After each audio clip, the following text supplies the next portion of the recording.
Tungog na mo anang kantang Too Much Love Will Kill You. Kisa to'y gakanta na? Ha? Jubit? Amoy murag nakapa-revive or nakapasikat-sikat ana, patay na Jubit. Too much love will kill you. Tinuod na, dili. Kinsay mo ingon, tinuod na pa der, tasang kamot. Maayo. Kinsay mo ingon, di na tinuod pa der, tasang kamot. Wa, manday mo'y klaro. Pulos kita gustong mahigugma, gusto sa tang higugmaon, pero usahay di ta kamaong muhigugma. Di ta kamaong mugamit sa paghigugma. Muna si Kristo gitagaan taniya og model nga mao ang iyang paghigugma nato. Minaw ko ang gibasihan anang kantahang Too Much Love Will Kill You, mao si Jesus, kay sobra kayo iyang paghigugma nato na lansang hinoon siya sa cross. Murag sakto, no? Murag laging sakto. Pero si Kristo nag-ingon, kinsa tong mahigugma sa iyang amahan, sa iyang inahan, sa iyang anak, o sa iyang kaugalingon, labaw kanako, mawad-an sa iyang kinabuhi. Apan kinsa tong mawad-an sa iyang kinabuhi, tungod kanako, makabaton niini. Sabot di ay kanadeng gugma related na sa kinabuhi. Nangawa o, naay babaeng lalaki maghigugmaay. Unsay mahitabo? Naay bagong kinabuhi. Niyag mag-away, patay ang kinabuhi. Nyahay man ang kinabuhi nga gihisgutas Ginoo. Dili na kinabuhi nga naa sa atong lawas.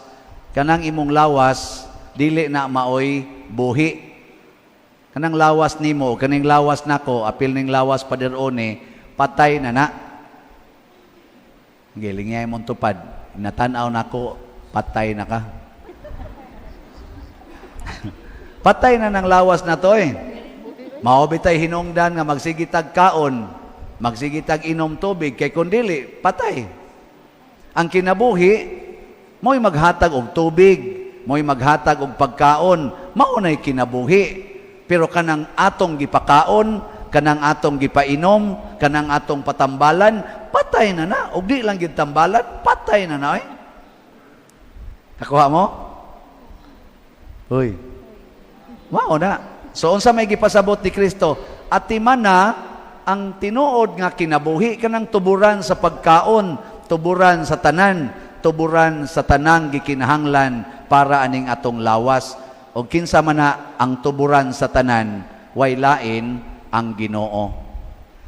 Kanang imong tupad, bisag unsa og saad ana nga I will love you and I will make you happy, ay gyud tuo ana. Kanang inyong mamagpapa, magsigig ingon amo gyud mong atimanon, nay gabutan nas unahan, mabangga ang gisakyan ana, wa na kay mamagpapa. Di ba? Kanang inyong anak, moingon maningkamot yung kong eskwela bahalag lisod ta, pa eskwelaha lang yung ko, kay ako, yun mong hatagan og maayong kaugmaon, basta mulampos ko, promising kayo, na makauyab nagbuangon, tukhango na, dahil nagsuka-suka. Ay, sali ka na kadaghan, kaning pare, moingon, sus, palit lang yun mong slot. Di ba human gini atong kumbinto, karong gabi atakihon lang ni patay na ni kaugma. Pero tiwasa sad niyog palit ang slot eh. Na naman gisit naman na nato god ang slots. Pila na may atong slots karon. Ato gining isingit kay basin pa day taon. Basin pa ba sa dip amo mga matay makapalit na mo. No, ang atong halin sa atong slots nga gibaligya 76,000 man to ka slots atong gibaligya no sa San Vicente Ferrer's Daily Abundant Graces or SBF DAG. As of yesterday, ang atong halin niabot na og 30,268 ka slots. Oh, pakpak. In kasog mamatay ko karong adlaw, Naapa mo'y tiwasonon pagpalit, ha? Timan tiwasonog palit. 45,732 kaslats. La, gamay na lang kayo. Sinaga, ikan 76. Ugma, makuhaan na sa mga 10,000 kaslats. Hilasa, no? Nakay mo palit, ambot lang. Pagbasin pa di ay. Gamay na lang Unya, unsa may mahitabo kung kita muhatag, di ta managana sa paghatag para sa kaayuhan sa simbahan nga gimahal sa tuburan sa kinabuhi. Unsa may mahitabo? Buan tas Ginoo sa daghang mga grasya nga gitawag niya mag-awas-awas nga mga grasya. Tanawa ng inyong silingan diha o kanang imong tupad nga wa gyud palit-palit og slat. Tanawa ang naong.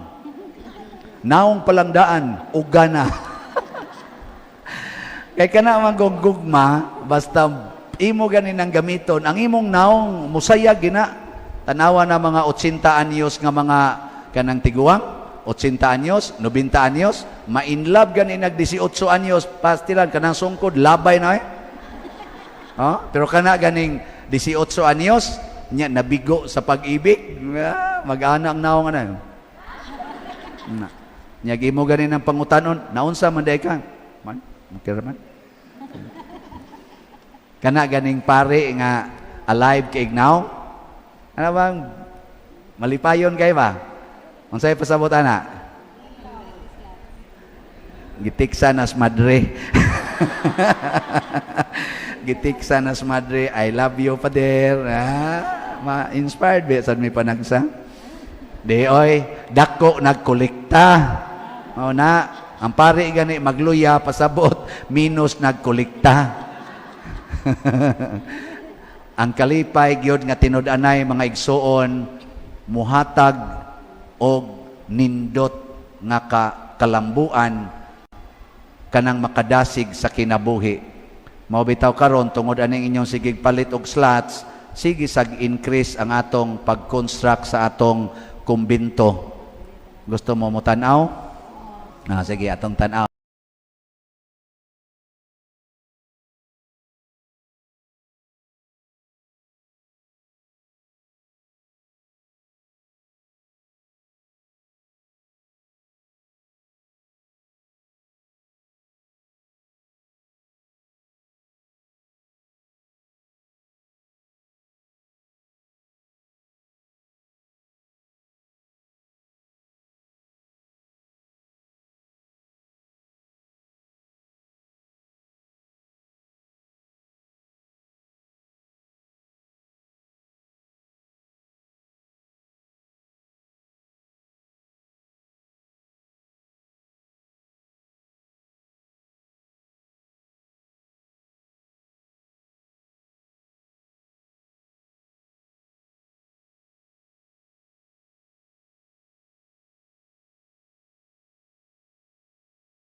Mao na siya ang mahimong view sa atong himuong kubidto o ganha ta magtan-aw diha sa atong grounds.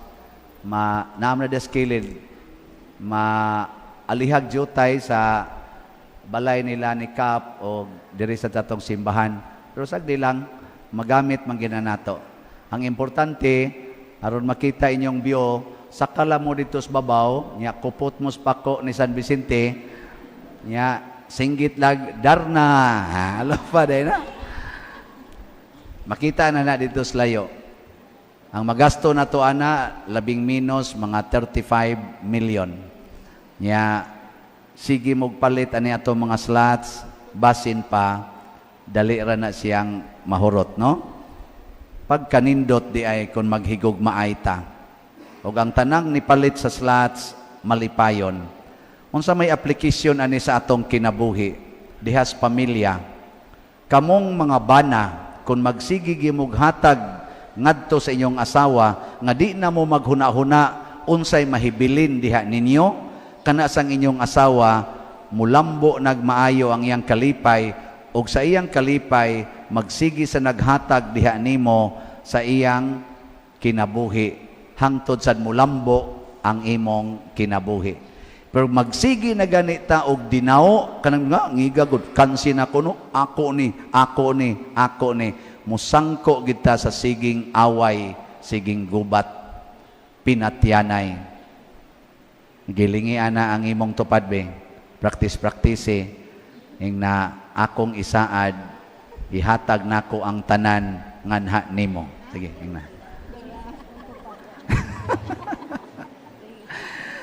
Wagid mulingi isa hatagan na padir nga mo kailaan na. Unsa may imong ihatag di ay?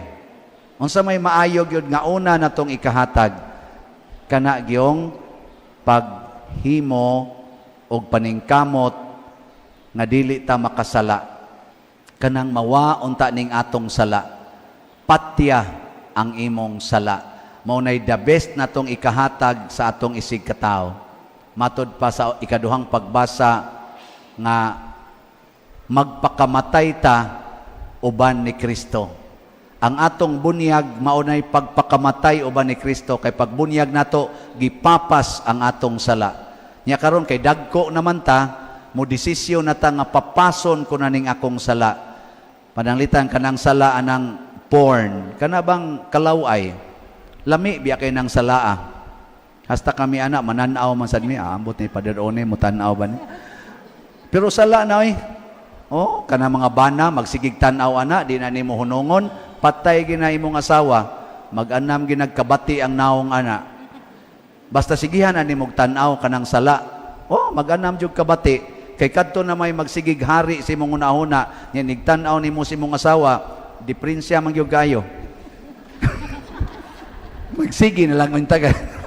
Magsige lang kag ingon kanigi do, magpanilap ka ba kanigi do? Ana, iglingi nimo si mong asawa, nusam ni matay ni mong buang. Pero ayaw na himo ang sala, di ba kanang imong mga tao kuyog nimo, pirmi ginang nindo tan-aon. Oh. Kana ding sigig pangasaba, sala masana, sige kag pangasaba, patay gina imong relasyon sa imong gikasaban. Imong anak, imong kasaban, magdumot na nimo. Magdumot na, magsige nag-imong karulay kadako na ko, karulag madako ko. Ana na. Pero sige gigugma, di ba? Magsige nagparayig nimo. Nawa mo kakuhana? Maobita na kamong mga asawa sa sige ninyong pangasaba sa inyong bana nya ang silingan kusog kay mo parayig. Mahatakli gina dito. Nga naman nindot maginang higugmaon ta. Kanang inyong mga anak, sigihin nagkasaba, di ba mutakli na ang atos computeran, adto na nas barkada, adto na magsigtan aw cellphone, nya kusmod kay nagnaong kun imong tagdon. No? Nawa, di ba kamo, inyo kong gikusmuran, kay ako masamong gikasaban. Di ay, sigihan tamog baligyag slat, aron kada ninyo palit, perting nindota sa inyong katawa. Mauna siya, sa atong tubag sa Salmo, nag-ingon ta nga, sa to? Mag-awit. Pamukibado.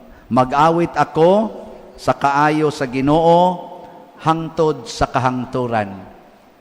Kinsa ra may makasulti ani, ang tao rasad nga nagsigig higugma. Sa unang pagbasa, ang babae nga nipakaon sa sinugo sa Ginoo nga mao si Eliseo, unya iya pa yung gibutangag room, gitagaan din siya sa Ginoo sa iyang gikinahanglan. Unsa may gikinahanglan itong babae? Anak, kay wa gid sila'y anak. Gihatag sa Ginoo ang di gyud kayang kabuton sa managtiayon. tungod sa ila lang pag-atiman sa sinugo sa Ginoo. Kay ningon man ang Ginoo, ang mudawat sa akong gisugo nidawat sad nako og sa nagpadala kanako. Nya kisa may kasagarang sugoon sa Ginoo ang labing ubos. Mo nang moingon ang Ginoo, unsay inyong buhaton sa labing ubos, mo na inyong gibuhat nga rinako. Tagaan ta mog sample kamo mga asawa. Kung pananglitan ang imong bana nakapangabit, nya ni abroad mang imong bana, nya ang iyang kabit nabuntis, nya galisod siyang pagbuntis ba, magsigig spotting, kinahanglag bed rest, nya gihinginlan mas iyang ginikanan, nasakpan man, nga nangabit di ay, nahimo da yung kabit, gikauwaw, gipalayas, nya adtos inyo manuktok, moingon siya, namabdos baya ko ma'am, ang amahan ani, imo bayang bana, nya mura man kong magsigig spotting pa bed rest man ko, wa naman ko ikahigdaan, pwede anhilang ko mag-rest sa inyo. Saman, dawaton ninyo mga asawa? Kinsay mo dawat? Simba ko lang bag, mahitabo ba? Kinsay mo dawat? Ay magpataas ka mo mga bata, kay wa pa mo ibana. Kamong wa mo pataas, patay ng inyong kinabuhi. Mga daw mo, mga yawanon mo. Kanabang nahigugmas kaugalingon, mao na ang itudlo sa yawa nato. Simbakulag mahitabo, dawata gyud. Og inyong makita, ang inyong kalipay, sobra-sobra gyud. Dili na muhunong, nga naman, kay niguli sa imong bana, musamot kag kalipay. Imo din silang buhatan o katong pagapaga ba, katong kwarto-kwarto, adto pahigdaon ang iyang kabit niya. Adto na siya magduawan, di dool na lang kayo. Anak siya standby nimo, do-duaw sa pikas kwarto. Pero imong kuyugan, niya moingon dayon ang imong bana, day, tungod aning imong pagsagop sa akong kabit, o sa imong pagdawat o pagpasaylo nako, dinagid ni nako usbon, uwaw kay kustanan, ikaw gidi ang sinugo sa Ginoo nga nagbag-o sa akong kabuang. Kung magpanganak ato, manghod ayon. Kisa may mumanghod, nakapanguyab magtaro nga laki, gipapahawa naman ninyo, yan namin nyo, kamo pagimuluhod. Di ba? Anong di man mumutoo? Ingkal, imposible kay na pader. Ingnang imposible, ang posible. Di na pwede. Ang posible, ang imposible, gihimo nas Ginoong posible. That is the power of love and the power of God. Gakinahanglan ta ana karong panahon na mga igsoon, kay ang selfishness o self-centeredness mao na ro'y gipahari sa yawa og muguba sa atong kinabuhi. Pero karon gipakita ninyo sa inyong paghigugma dinis parokya og sa sige sa namo dining paningkamot, paghigugma ninyo naghigugmaay tang tanan, tan-awag unsay nahitabo sa atong simbahan og sa atong simbahanan. Unsa may nahitabo? Nindot, bati. Tungod din ninyo. Tungod ni nato nga naghigugmaay, pero di na mo manghatag, di na mo mupalit og slat, tanawa, di ba mga lusno na ning kisami, wa nay manglimpyo diha, wan agyod, hugaw na kayo, hasta ka na inyo lingkuranan, hugaw na kayo na, mga guba na ng ludhanan, mga brown out na ni dinhi, kanang electric fan, din na mo tuyo, kay kas kurinti, sige sad mog kusmod, ang pari sab, kusmod sa kignaw. Kanindot yung maghigugmaay, no? Sige, katapusang lingi sa imong tupad. Imong tupad ba? Ingna, musaad ko nimo, you can always count on me. Ingna ka daw eh. Sige na. May na lang na ba, panahon siyang kalisod, maduol ka niya, i-assure lang, you can always count on me. Nindo talagi ana. Sige na, manindog na ta mga nahigugma.